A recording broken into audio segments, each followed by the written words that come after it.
Hoje eu quero tecer algumas reflexões com os irmãos numa carta que Paulo escreve aos Tessalonicenses, 1 Tessalonicenses. Alguns teólogos dizem que essa primeira carta aos Tessalonicenses, ela foi a primeira carta que Paulo escreve a uma das igrejas, que escreve à igreja. Foi a primeira carta escrita a uma igreja, essa carta de 1 Tessalonicenses. O capítulo 5, eu quero focalizar com os irmãos, do verso 12 ao verso 24, só que eu vou projetar somente o verso 23 no telão. E desse capítulo, desses versos, nós vamos tirar alguns segredos. Paulo, ele apresenta pelo menos 5 segredos para nós equilibrarmos a vida cristã. E é interessante como Paulo apresenta esses segredos para nós equilibrarmos a vida cristã. Por quê? Porque nós vivemos um momento de total desequilíbrio. Nós somos uma geração praticamente desequilibrada em quase todos os aspectos. Nós vivemos um desequilíbrio moral, um desequilíbrio espiritual, uma falta de interesse pelas coisas de Deus. E o apóstolo está mostrando como o crente pode equilibrar a sua vida cristã. É interessante nós lembrarmos que esta carta, ela foi escrita a uma igreja que estava passando por algumas dúvidas. Estes irmãos de Tessalônica, eles tinham algumas dúvidas. As dúvidas que eles tinham era acerca do princípio da vida cristã e a volta de Jesus Cristo. E quando você olha para esta igreja jovem, que nasce a partir da segunda viagem missionária de Paulo, Paulo está com os seus amigos, os seus companheiros, está viajando nessa segunda viagem com o Silas e o Timóteo, naquela região da Tessalônica. E ali eles fundam essa igreja, eles começam essa igreja. Se você ler Atos, capítulo 17, do verso 1 ao verso 9, você vai encontrar o nascimento da igreja de Tessalônica. E ela nasce num contexto de conflito político, porque naquele momento a política grega e a política romana reservava o título de rei somente para o imperador.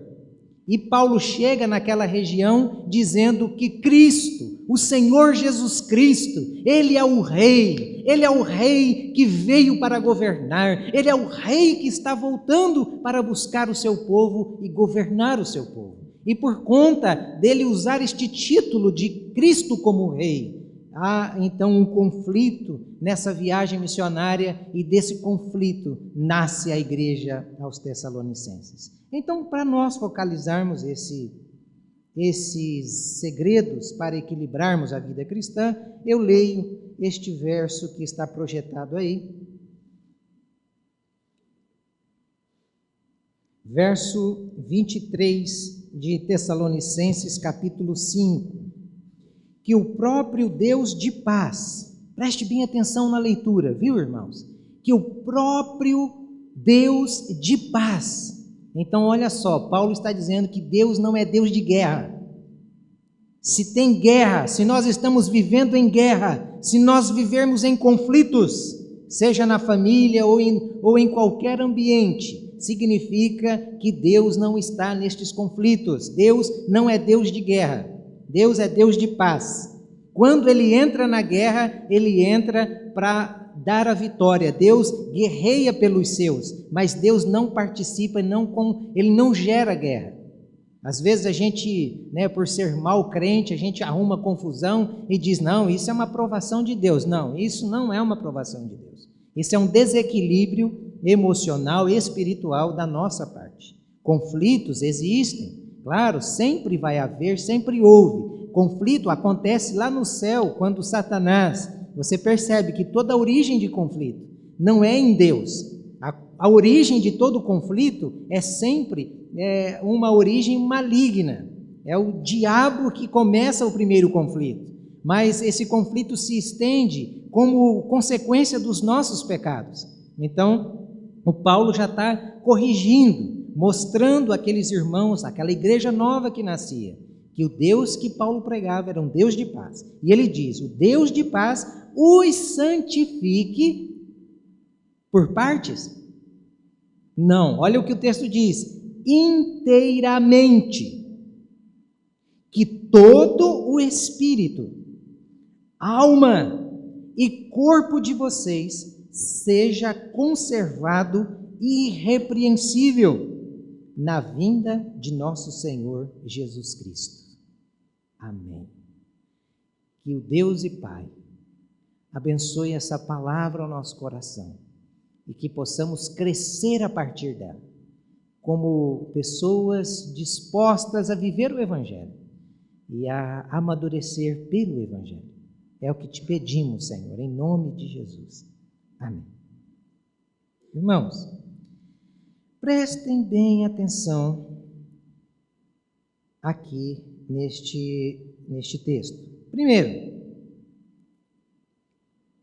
vamos entender o nosso contexto. A gente lê um texto desse, fica meio perdido. Então, a primeira perguntinha: qual é a teologia do texto? Por isso que eu peguei o verso 23. Do verso 12 ao verso 24, a teologia do texto está concentrada unicamente no verso 23. Todos os demais versos, eles são vida cristã, prática, são coisas práticas, cotidianas. Então, para nós entendermos as coisas práticas, primeiro nós precisamos entender aquilo que aparentemente é complicado, que é a teologia do texto. Por que o Paulo fala espírito, alma e corpo?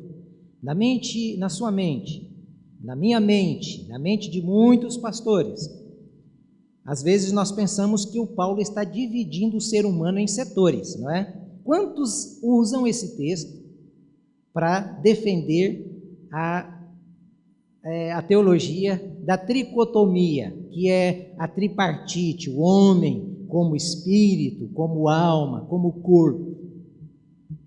Muitos teólogos defendem essa ideia de que o homem é dividido por esses setores.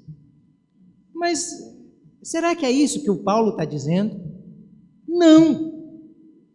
O Paulo está dizendo, basta você prestar atenção na primeira expressão, que o Deus de paz os santifique inteiramente. Paulo, ele é contra essa ideia da divisão do ser humano em estratos. Na mente de Paulo, ele está querendo que aqueles irmãos entendessem que a salvação é para o homem todo e para todo homem. Deus não veio para salvar o espírito do homem. Deus não veio para salvar a alma do homem. Deus não veio para salvar o corpo do homem. Deus veio para salvar o homem.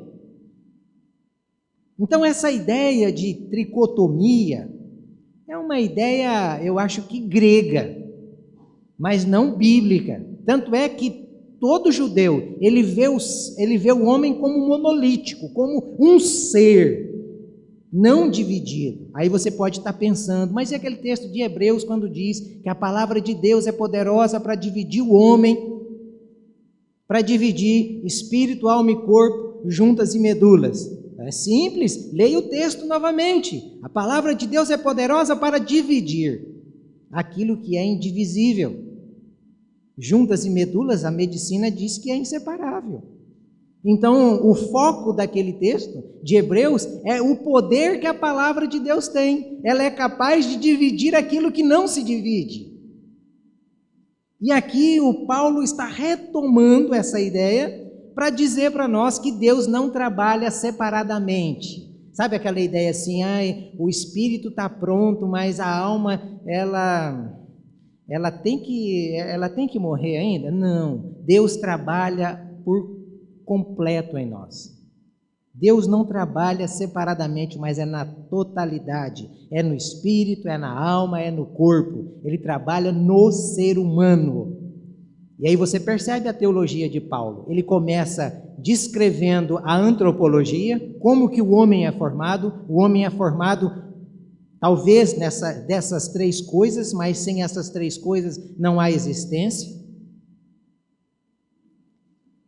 O homem, ele consiste, então, na junção dessas coisas. Se você tirar uma coisa, o homem deixa de ser homem.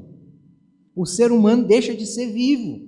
Tira o espírito, tira a alma, que na verdade é a mesma coisa.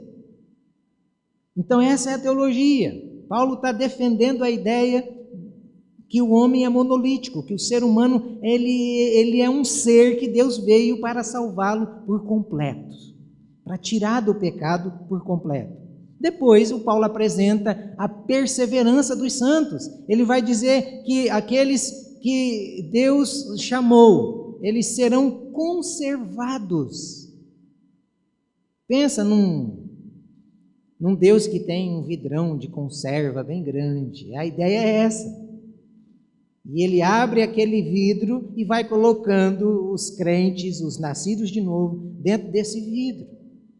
E eles serão conservados. Conservados é a ideia da perseverança dos santos. Não estragará. Os que são filhos de Deus serão filhos de Deus até a volta de Jesus Cristo. Eles serão conservados irrepreensíveis.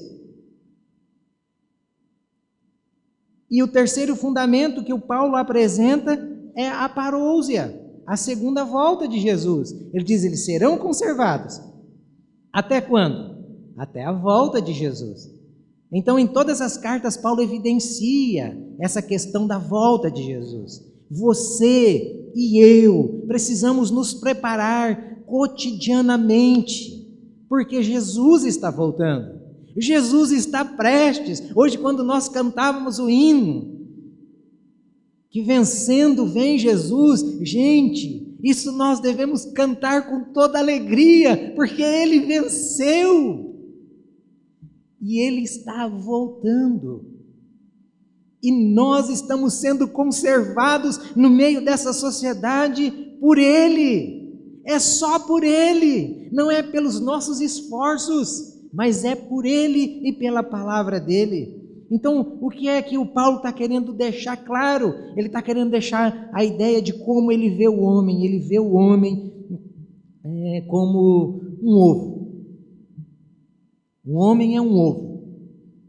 O ovo só é ovo se ele tiver casca, se ele tiver clara e se ele tiver gema. Só a casca não é ovo. Só a clara não é ovo. Só a gema, apesar de muito gostosa, para comer com aquele arrozinho branco. Esses dias atrás foi um casal me visitar e eles chegaram, foi acho que o Rafael, eles chegaram e quando ele chegou, a Ellen tinha acabado de fritar aquele ovão caipira. Não, foi a minha sogra que fritou para mim, aquele ovão caipira, eu quebrei em cima daquele arroz e eu vi que o Rafael engolia seco. Ovo caipira, aquela gema amarela. Eu não compartilhei, porque eu só tinha 2 ovos lá que tinham sobrado. Eu disse, eu não vou oferecer, não. Ele vai comer outra coisa aí que a Ellen fez, mas esse não. Esse é só meu. Então, o ovo só é ovo com esses 3 elementos juntos. Está dando para entender a ideia? A ideia é essa. A personalidade, a personificação do ser humano, nós só podemos nos manifestar na junção destes 3 elementos, espírito, alma e corpo. Mas nós somos uma coisa só. E para provar isso, Paulo, ele vai mencionar até a ressurreição. E a gente tem que lembrar do que Jesus diz. Jesus fala da ressurreição dos corpos. Não fala da ressurreição da alma, da ressurreição do espírito, da ressurreição dos corpos. Então essa é a ideia. Se nós tivermos essa ideia bem definida, então, irmãos, nós vamos conseguir equilibrar a nossa vida em todos os sentidos, porque hoje a teologia e a maior parte das heresias, elas nascem a partir dessas 3 vertentes, né? Espírito, alma e corpo. É aí que nasce a confusão. O primeiro segredo para nós equilibrarmos a vida cristã é esse que está projetado aí. Ouça e valorize quem tem conteúdo. Então agora a gente sai da parte teológica e vai para a parte prática. Quer equilibrar a sua vida? quer ter uma vida redondinha, uma vida no prumo, aprenda a ouvir e a valorizar quem tem conteúdo. Mas na onde que está isso no texto? Na sua Bíblia, no verso 12. Agora, lhes pedimos, irmãos, que tenham consideração para os que se esforçam no trabalho entre vocês, que os lideram no Senhor e os aconselham. Tenham-nos na mais alta estima, com amor, por causa do trabalho deles. Você está entendendo o que é que o Paulo está falando aqui?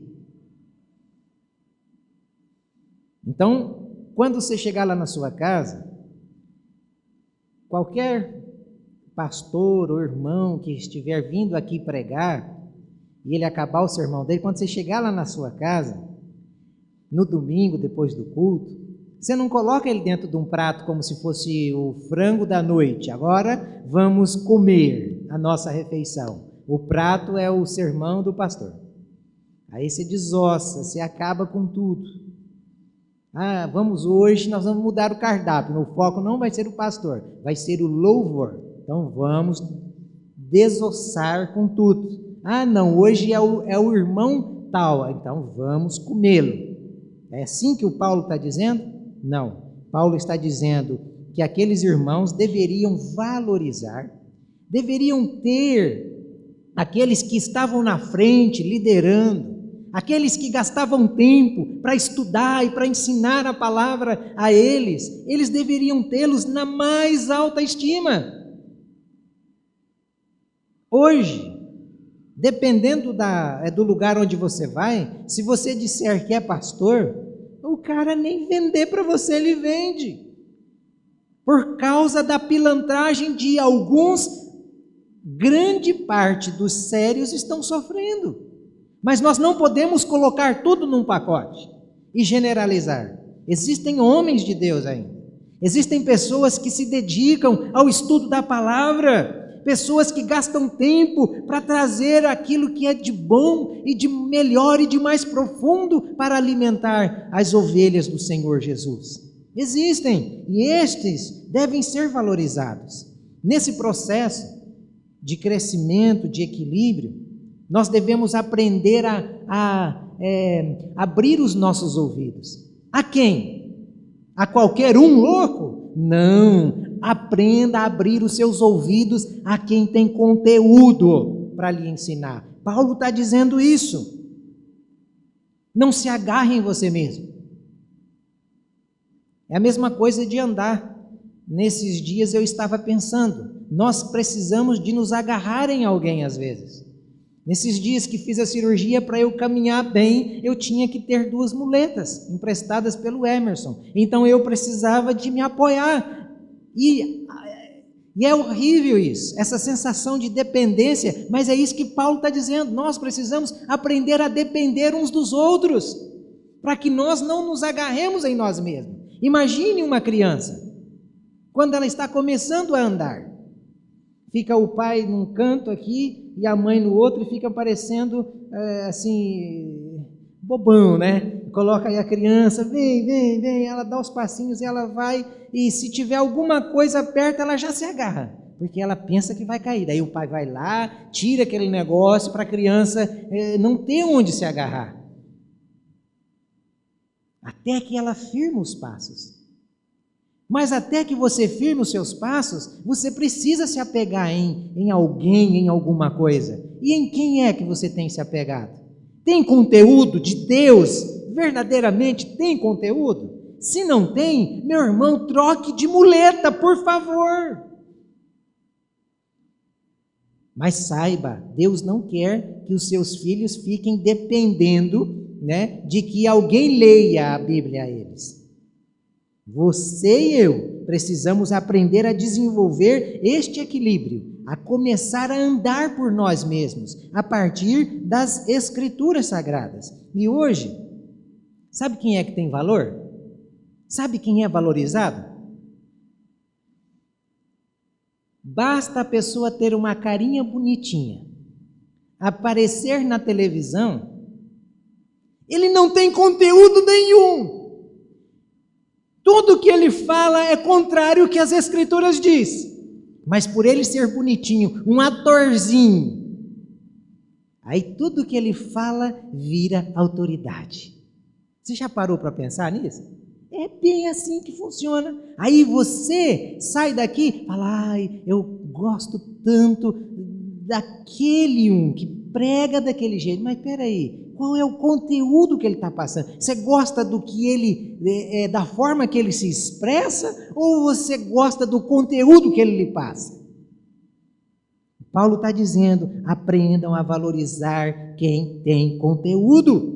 E principalmente aqueles que estão na frente de vocês, que vocês estão vendo, observando o jeito dele viver.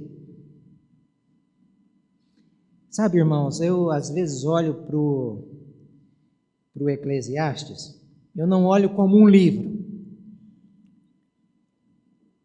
O Eclesiastes para mim é como se fosse um mapa aberto. Alguém que andou, passeou por vários caminhos e abre um mapa, e a partir de Eclesiastes esse mapa grita, ele grita constantemente. Você quer ganhar tempo e não quebrar a cara como eu? É como se Salomão estivesse gritando em Eclesiastes, porque ele nada negou aos seus olhos. Tudo que os seus olhos quis, ele lhes concedeu. Mas depois de uma apurada investigação, ele descobre que essa vida, tudo é vaidade, é correr atrás do vento. Então o Eclesiastes é um livro que nós precisamos aprender a valorizar. É um conteúdo fantástico. É alguém que está tentando nos ajudar a ganhar tempo. Você quer ganhar tempo? Não quer quebrar a cara como eu quebrei? Então evite os caminhos que eu caminhei, porque eu bem sei onde esses caminhos vão levar aqueles que por ele trilhar. É isso que o Salomão está falando em Eclesiastes, mas poucos de nós valorizamos essas coisas. Então que fique claro. Quem é que você tem ouvido? Quem é que você gosta de ouvir? Ah, eu gosto de ouvir o fulano de tal.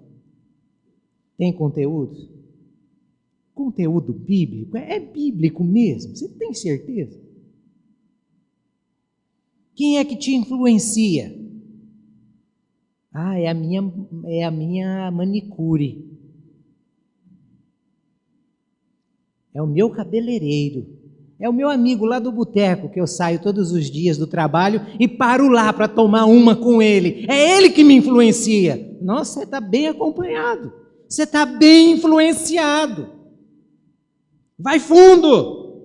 Vai fundo com ele. Vai fundo com ela.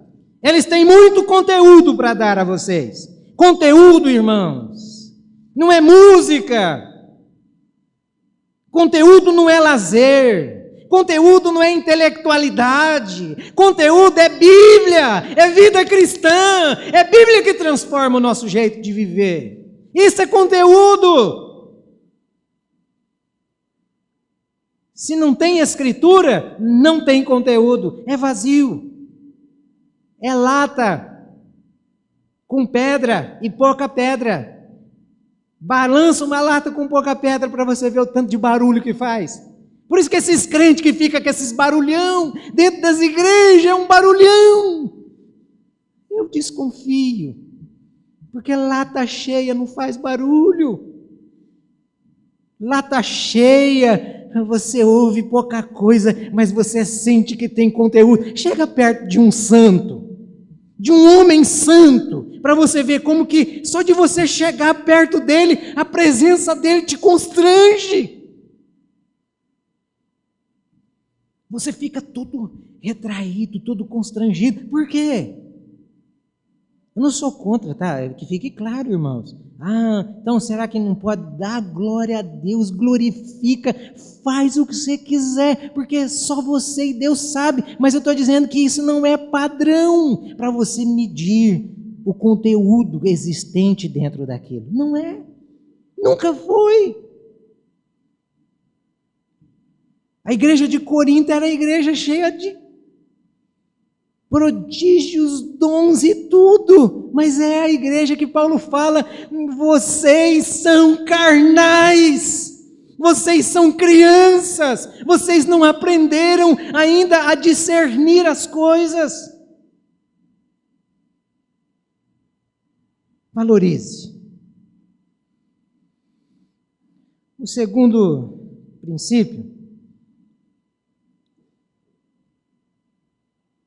o segundo segredo para equilibrar a vida cristã é o que o Paulo vai apresentar no verso 13, a parte B.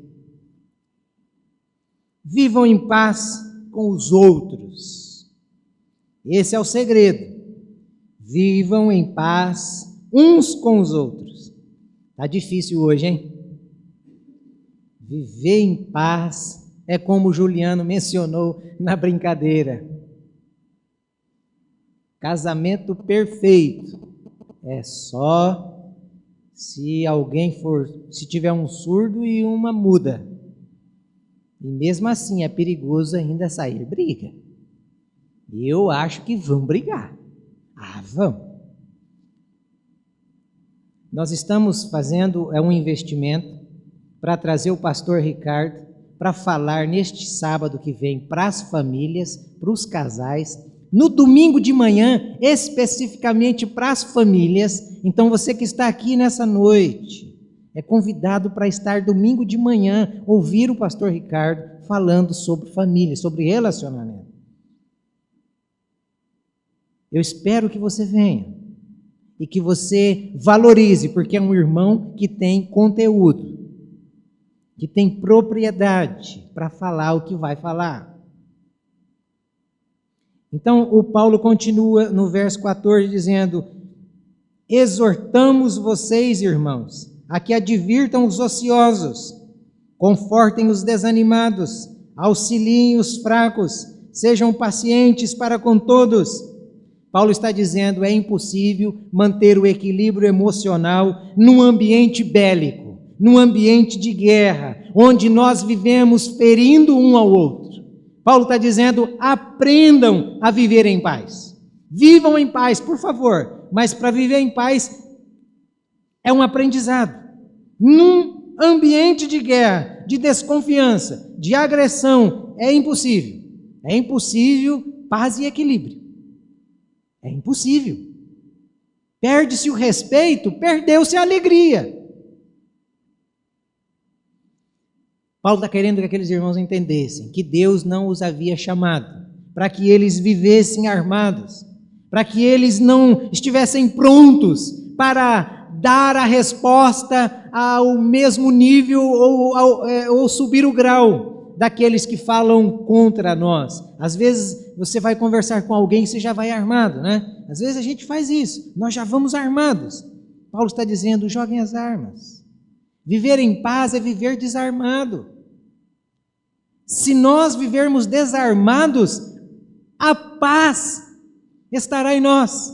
Você enfrenta um homem com uma arma na mão? Não. Por quê? Porque você está desarmado.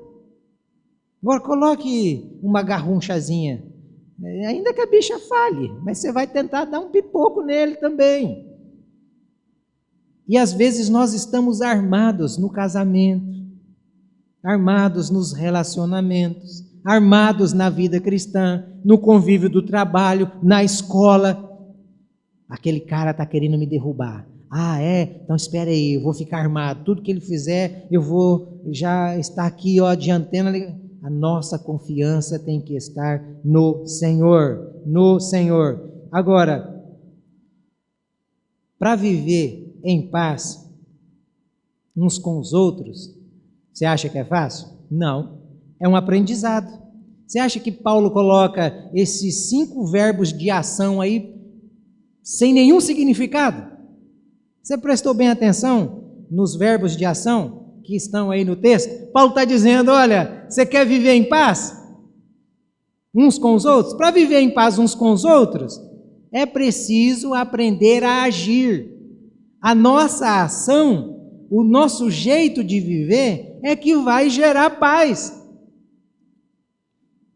Então ele diz: vivam. Ele diz: advirtam. Eu não posso falar a verdade para o irmão, porque se eu falar a verdade para o irmão, ele vai virar a cara comigo, eu vou quebrar a paz. É isso? Não. Depende do jeito que a gente fala a verdade. A verdade falada em amor, ela não vai destruir o relacionamento. Não vai destruir o relacionamento. Em amor. Quem vive confortando no momento de crise, que ele precisar de conforto, ele também receberá conforto. Agora, você já pensou? Você está num momento de crise, está uma guerra na sua casa ou no ambiente de trabalho, e você vai para o seu amigo, e o seu amigo, ao invés de te confortar, né, dizer: olha, meu irmão, deixa eu orar por você, deixa eu orar por essa situação, olha, tenta levar na paz. Aí o cara chega: não, rapaz, você não pode deixar assim não, arrebenta a cara dele, não faz isso não, rapaz, ele está falando isso para você, quebra, acaba com ele. Que conforto há nisso? É esse tipo de vida? Não.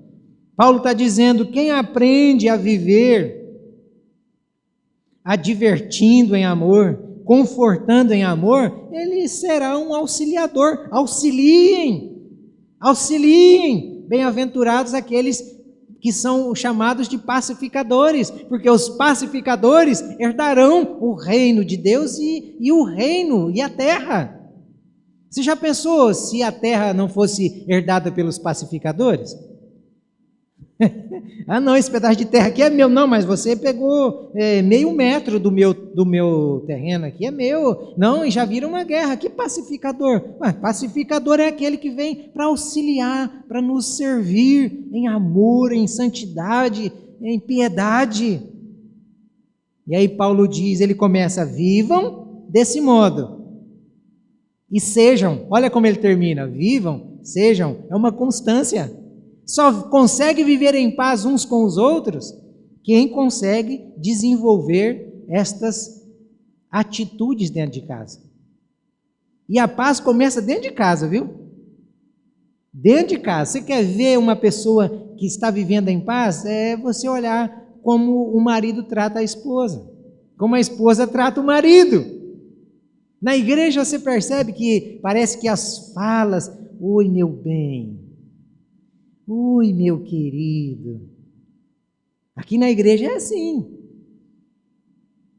Mas na hora que sai daquela porta de madeira ali para lá, só falta um pegar e falar: deixa eu levar uma lasca dessa porta que eu vou arrebentar com esse desgraçado na hora que entrar no carro.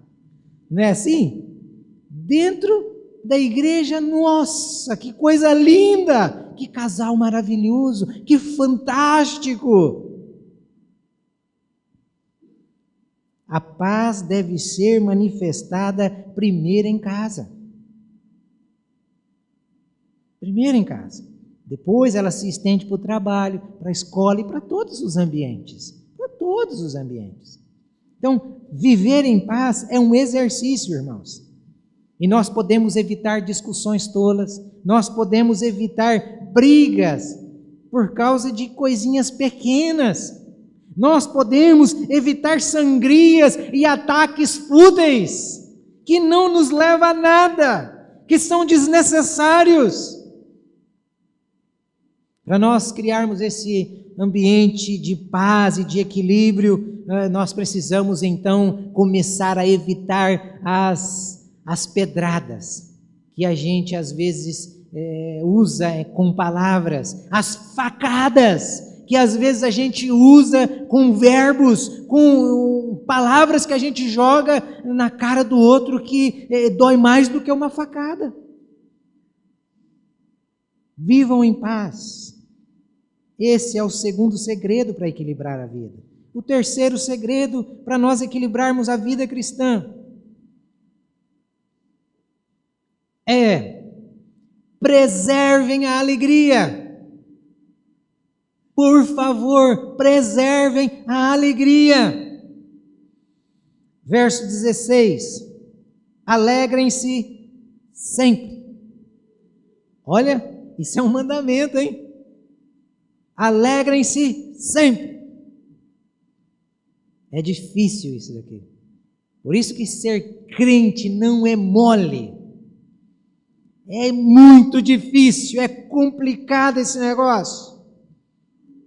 Não há nada mais que possa nos ajudar a termos equilíbrio emocional, a termos paz dentro da nossa casa e dentro do nosso ser, se nós não preservarmos a alegria dentro do nosso coração.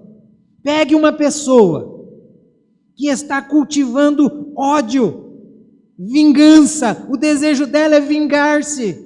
Pega uma pessoa que está sendo dominada por essa ira, por essa vingança e por esse ódio, para você ver como a alegria dela vai embora. Davi chega a dizer que enquanto ele não confessava os seus pecados, os seus ossos doíam. Os ossos de gente assim, dói.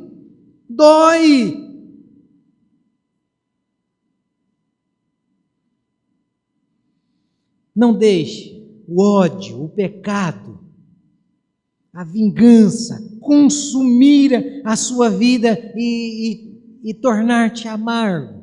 Como nós temos uma facilidade para, quando somos feridos, a gente fica armando, não, como que eu posso fazer para vingar? Não, Paulo está dizendo, olha, aprendam, não é dessa forma. Paulo está querendo dizer que aqueles irmãos deviam insistir em não retribuir da mesma forma. Paguem, Jesus disse isso, né? Paguem o mal com o bem. Essa é a forma para nós preservarmos a alegria dentro de nós. Sabe qual é a sacada de Jesus, a grande sacada de Jesus? Quando ele diz, olha, orem pelos vossos inimigos. Tem uma grande sacada aí, gente. Orem pelos vossos inimigos. Qual é a tendência quando você tem um inimigo? Aquela pessoa tirar a sua alegria. O que eu posso fazer para ferrar com ele? O que eu posso fazer para ver aquele cara se destruir? Aí Jesus vem e diz, orem pelos vossos inimigos. Não sejam assaltados, não deixem a mágoa, não deixem o rancor roubar a alegria de vocês. E sabe como deve ser a nossa oração? Senhor, o Senhor está vendo o que Ele fez comigo, Senhor? Olha o que Ele fez comigo, olha o que ela fez comigo, Senhor. Mas eu lhe peço, não me deixe me tornar como ela, não me deixe me tornar como ele. Ajuda-me, Senhor, a perdoar, ajuda-me, Senhor, a pagar o mal com o bem. Eu não quero ser como ele.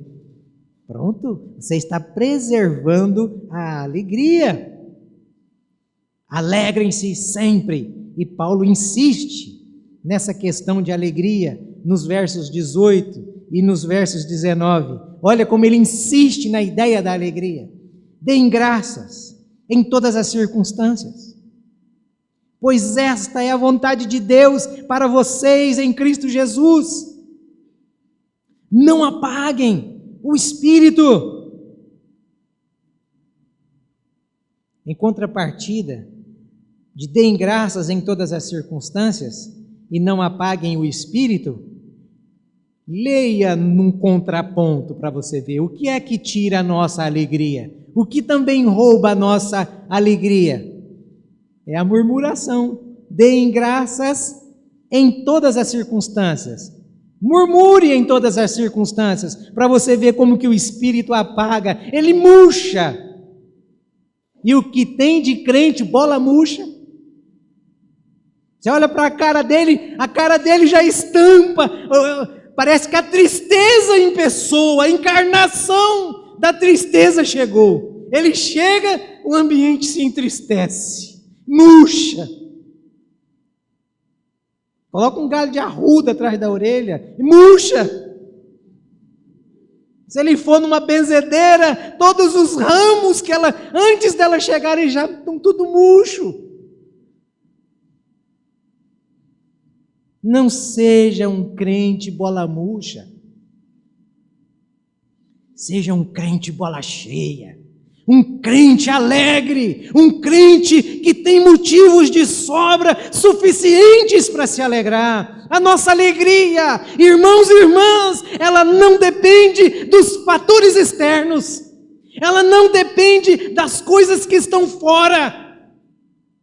A minha alegria e a sua alegria depende do que está dentro de nós. Você quer motivo para se alegrar? Deus mudou de endereço. Deus mora dentro de você. Você quer motivo para se alegrar? Ainda que os nossos corpos desçam à sepultura, nós podemos falar como Jó: sei que o meu Redentor vive e pelejará por mim. E eu o verei face a face como ele é. Quer motivo para se alegrar?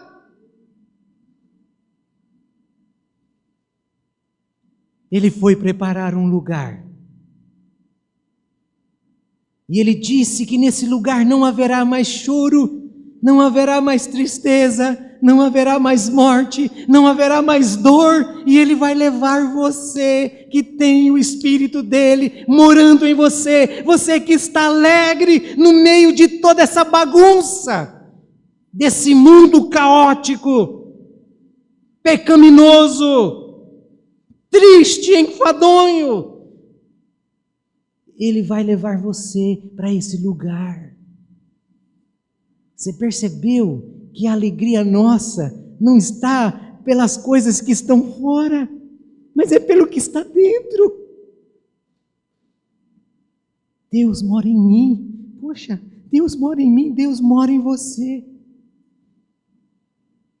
Se alegre, se alegre. Discípulo de Jesus, que é discípulo de Jesus,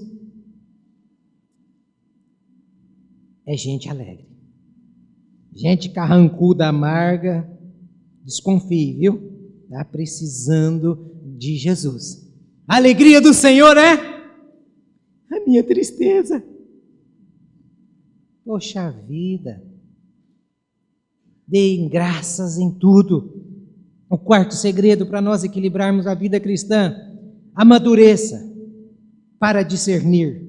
Verso 20 e verso 21. Não tratem com desprezo as profecias. Preste bem atenção. Amadureça para discernir. Olha o texto. Se nós separarmos o verso 21 do verso 20, mas dá uma confusão, terrível, terrível. Não tratem com desprezo as profecias, mas ponham à prova todas as coisas e fiquem com o que é bom. Presta atenção. O verso 21 está ligado ao verso 20. Nas versões mais antigas, como a Almeida, Revista e Atualizada, esse texto vai estar assim: não desprezeis as profecias, julgai todas as coisas, retende o que é bom. Todas as vezes que eu leio esse texto, eu me lembro de um pastor, lá no seminário, ele contava essa história e a gente ria muito. Ele dizia que na década de 80, os cinemas, tanto de São Paulo, da grande São Paulo, como do Rio de Janeiro, lá na Cinelândia, e os de São Paulo, eles costumavam passar filmes pornôs, mas muitos filmes pornôs, na década de 80 isso. E ele disse que nas portas dos cinemas, que eram todas de vidro, eles colocavam aqueles cartazes dos filmes que seriam passados naquelas sessões. E ele disse que um certo dia está caminhando numa rua, numa calçada daquela, e ele está passando na frente do cinema, ele olha e ele vê uma ovelha dele na porta, examinando aquele cartaz com atenção rabínica. Parecia um rabino na Torá. Ele examinava o cartaz, ele disse que olhou aquilo, aí ele veio bem assim atrás, de passos lentos, bateu no ombro do irmão e disse: e aí, vai entrar ou não vai entrar? Disse que aquele irmão deu um pulo para trás, olhou para ele, disse: pastor, a Bíblia diz: examinai tudo e retende o que é bom.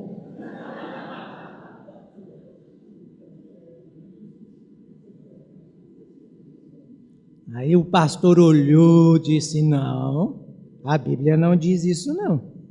Diz sim, é lá em 1 Tessalonicenses capítulo 5, verso 21. Quando quer achar o texto, acha rapidinho. Fala onde está com uma facilidade. Mas não diz não, a Bíblia não diz isso não. A Bíblia diz: não desprezeis as profecias, julgai todas as coisas e retende o que é bom. Então é para julgar o quê? As coisas da profecia. Você está julgando tudo que você acha. Não, deixa eu examinar isso daqui. É igual o cara, ele quer ir para o carnaval e ele monta um bloco para evangelizar no carnaval. Vai se converter, você está achando que é trouxa, você quer enganar quem? Para com isso. Já vai ter grupo aí para evangelizar na parada gay. Aí eles vão colocar as roupinhas de arco-íris. Vamos parar com isso. Percebe? Então, o que o Paulo está querendo que aqueles irmãos aprendessem é que eles amadurecessem na fé. E se tem uma coisa que o Paulo está dizendo aqui é para que aqueles irmãos examinassem. O amadurecimento gera essa facilidade para nós examinarmos as coisas. Sabe por quê, irmãos? Nem todo mundo que fala em nome de Deus está falando coisas de Deus, viu? Tome muito cuidado. Mas eu ouço aquele pastorzinho lá e ele fala umas coisas de Deus. Meu Deus do céu, para de ser. Amadureça. Olha, a palavra de Deus na boca da serpente é palavra de Deus. A palavra de Deus na boca da serpente é palavra do diabo.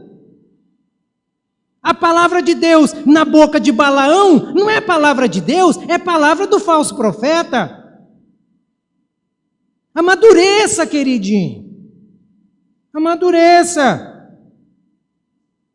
E amadurecimento, entenda de uma vez por todas. Amadurecimento não é tempo de crente não, viu? Eu tenho já 79 anos de crente. Mas você olha para essa, é um bebezão. Não consegue discernir a verdade da mentira.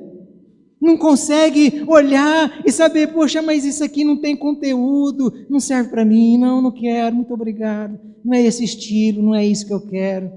Até quando vai ser bebezão? Até quando? Sabe, é a coisa mais fácil você identificar um crente cara pálida. Você quer identificar um crente cara pálida? Um amarelão? Um crente tiriça? Ele é pálido. É fácil, é muito fácil. Basta você observar quem é que ele gosta de ouvir. Que tipo de conteúdo ele come. Ele acha que, porque está falando em nome de Deus, é como se fosse pegar um monte de coisa. Ele mistura superstição com fé, e aí como se fosse um suco verde, e bate no liquidificador e bebe, e acha que está sendo edificado, que está saudável. Para com isso, deixa de ser cara pálida, aprenda a discernir a verdade da mentira, a separar aquilo que é escritura e aquilo que não é escritura. Aprenda, por favor. E coisa terrível é você lidar com bebezão. Olha, todo bebezão, toda criançona, a primeira coisa que ele gosta, que ele fica impactado, é com uma batalhazinha espiritual. Mas ele gosta. Nossa, é um triunfalismo, é Deus e o diabo lutando no mesmo nível. Parece uma queda de braço. Jesus está quase perdendo, aí vamos batalhar para ele ver. Para com isso. Para com isso. Não, ele só não gosta disso, não. Ele gosta, sabe do quê? De um sobrenaturalzinho, de uma visãozinha, de um milagrezinho a cada esquina. Se não tiver isso, ele não consegue caminhar por fé, só olhar para as Escrituras e dizer assim: está escrito, eu acredito, eu vou por esse caminho, é só por isso, eu preciso disso, é disso só que eu preciso. Aí, esses crentes, crianção, cara pálida, sempre eles estão dando piti. De vez em quando dá um pitizinho, encontraria ele para você ver. Já desce do salto, já desce da espiritualidade, a boca do bicho já abre e parece uma cobra. Então o Paulo está dizendo para aqueles irmãos: é hora de vocês aprenderem a andar sem nenhuma manipulaçãozinha. É hora de vocês aprenderem a discernir e não misturar fé com superstição. É hora de vocês aprenderem a deixar de ser manipulados por pastores e ministros de louvor que fazem de vocês papagaios espirituais. Papagaios. Bate palma. Fala para o seu irmão isso, olha para aquilo. Vamos mudar de fase. Muda de fase, cresce. Vamos crescer. É isso que o Paulo está falando. Em quinto e último lugar. Quinto segredo para nós equilibrarmos a vida cristã é: evite as coisas más. Verso 22. Afastem-se de toda forma de mal. Paulo está dizendo que nós devemos nos afastar de tudo aquilo que nos prejudica na nossa caminhada cristã. É como o autor aos Hebreus. O autor aos Hebreus deixa isso claro no capítulo 12, que nós devemos tirar de sobre nós tudo aquilo que nos atrapalha na corrida da carreira cristã. Então, o Paulo está dizendo: tirem do jeito de vocês viverem tudo aquilo que causa vergonha à profissão de fé de vocês. Olha, se tem coisa que causa vergonha, é quando você vai para o Facebook e você olha lá algumas postagens de alguns crentes. Eu fico olhando e falo: isso não é crente. Pelo amor de Deus,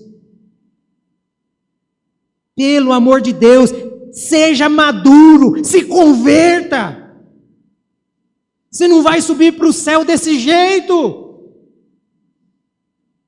postando essas coisas horríveis, depravadas.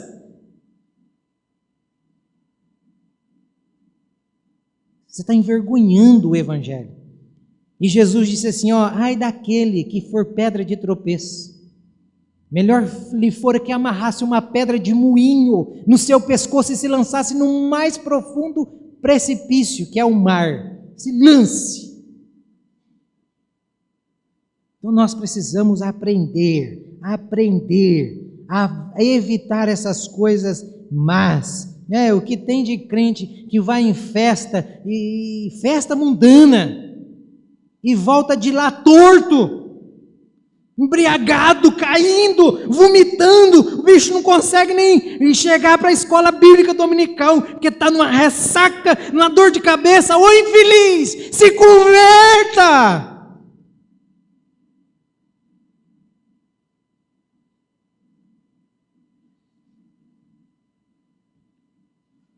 Nós precisamos aprender a eliminar, a evitar o mal, o pecado. Nós precisamos, irmãos. Talvez você está bravo comigo aí, falando: eu opero o outro joelho, para ficar mais alguns domingos longe. Mas eu estou falando isso para você, porque eu quero vê-lo também caminhando em santificação. Porque nós precisamos nos santificar. Nós precisamos crescer, nós precisamos nos tornar exemplos de fé, de maturidade, de vida cristã. Evite. Para vocês terem noção, algum tempo atrás, chegou um pastor aqui, de uma outra denominação, e veio conversar comigo e disse assim: olha, eu estou enfrentando um problema lá na igreja. Eu falei, mas qual é? Porque qual igreja que não tem problema, né, pastor? Falou, não, mas esse está terrível. O homem falou que tem dom de cura. Eu falei, ah, é? Nossa, dom de cura, o cara é fera, mas rapaz, você não sabe o que ele está fazendo. Agora a esposa veio chorando para mim e disse, olha pastor, ele está alocando filmes pornô para a gente assistir junto, porque ele quer que apimente o relacionamento. Tem dom de cura? Esse bicho tem que ir lá para o centro. Crente, esse é discípulo de Jesus, discípulo do diabo, discípulo do bicho ruim. Onde já se viu um discípulo de Jesus ser massacrado, ser escravizado por uma coisa tão baixa, mesquinha como essa? Onde já se viu? Essa é a situação da maior parte dos membros de igrejas. Abandone essa prática. Eu disse, e agora? Não, eu não deixo mais ele colocar a mão em ninguém. Eu falei, não deixa, porque se ele colocar a mão num santo homem de Deus, na hora que ele colocar a mão, ele vai se entortar todo lá. E vai ser uma vergonha para a igreja. Orava colocando a mão nas pessoas para curar, porque tinha dom de cura. Pornográfico devasso.